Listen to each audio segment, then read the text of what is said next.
Yo dudes! Okay, sorry, I'm flying solo.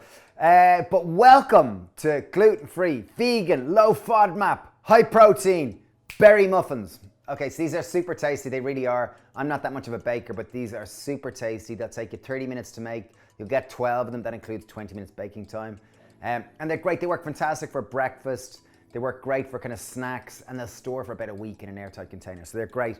They're one of the most popular recipes from our Happy Gut course. So low FODMAP means they're great for your digestion. They're really easy for anyone that struggles with kind of fermentation or IBS or bloating or anything like this. They're really, really good. So let's get started. Okay, so first step you're gonna need is a mixing bowl. I'm gonna start with, I've got 180 grams of gluten-free oats, but you can use whatever kind of oats you want. If you're gluten-free, obviously use the gluten-free ones. Okay, what's gonna make these high in protein is the ground almond. I've got 140 grams of ground almond. I bought it ground. Ground almond is the same as almond flour, but if you've got a high-speed blender, you can put 140 grams of whole almonds in it and blend it, and you'll end up with the same kind of almond meal, almond flour, that kind of thing, really. Okay, so now in terms of baking, you usually use an egg. In non-vegan baking, an egg is used to kind of bind things together, and it'll also give it the kind of structure with which to help it rise. So obviously, how to make a vegan egg? Dun dun dun! We're gonna make flax eggs. So I've got 2 tablespoons of ground flaxseed here. So see, I've just used the golden ones.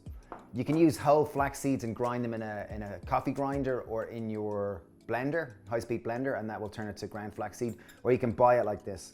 So I'm gonna add in 6 tablespoons of water on top of the 2 tablespoons of ground flaxseed.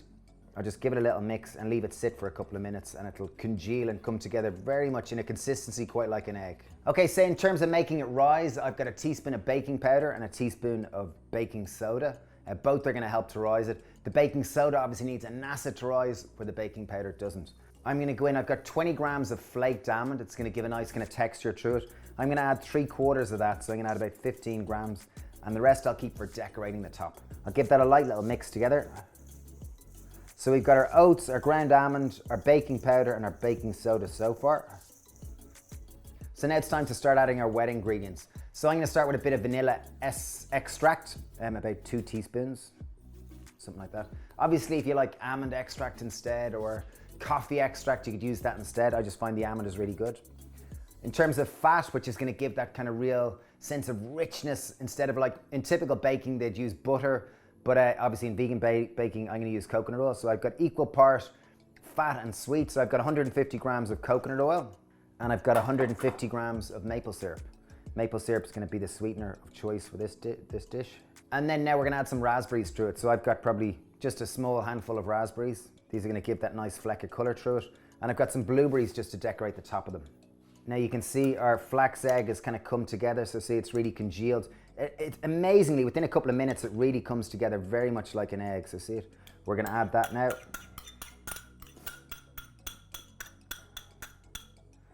And then I think the term is to fold your batter all together until it forms a uniform-like texture, and mash up the raspberries. Obviously, if you want these to last longer, don't use raspberries through it, but I just love the texture and the color, it looks great. Okay, so the great thing about when you make a vegan batter is that you can actually taste the batter because it doesn't have any eggs in it. So this batter is super sweet, it's delicious. Absolutely fab. Okay. So what I've done is I've lined just a typical muffin tray, so you know the ones that you get with 12 muffins in it. And I'm gonna spread this out and split it between the 12 muffins. Because there's baking powder and baking soda, they will rise a bit. Not hugely, but a certain amount. The batter is so tasty, it really is. Okay, so I got enough, I've evened them out between the 12 of them. The oven's preheated to 160 degrees. I'm gonna bake them for about 20 minutes until they start to golden up. So these breakfast muffins are one of the most popular things in our Happy Gut course. It's our online course, 6-week course, which we designed with a gastroenterologist. So he's a plant-based doctor of digestion. And it's all designed to improve your digestion, to kind of reduce any bloating, IBS.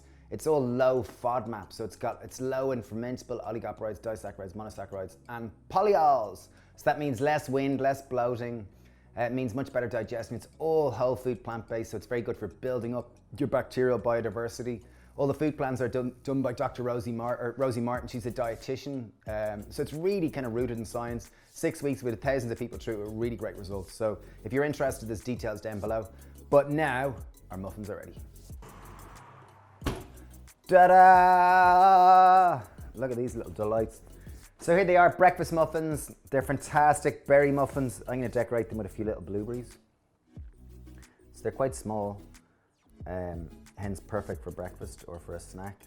They're low in calories, they're sweet. As I said, they're gluten-free, they're vegan, they're low FODMAP. If I had more raspberries, I'd put raspberries on tops, but the blueberry gives a nice little pop of color too. So yeah, they've crisped up nice. Once I leave them cool, they'll be perfect in about 20 minutes. Obviously, as I said, store them in an airtight container that lasts for probably a full week. And they're really, really tasty. Great for breakfast, for snacks, for any of those type of things. So yeah, thanks for watching. If you want more details about our Happy Gut course, check out down below. We've also got an online Happy Heart course and a vegan cooking course, which are really, really fab. So full details down below about them. And thanks for being part of this community. Really appreciate it. Cheers. Bye.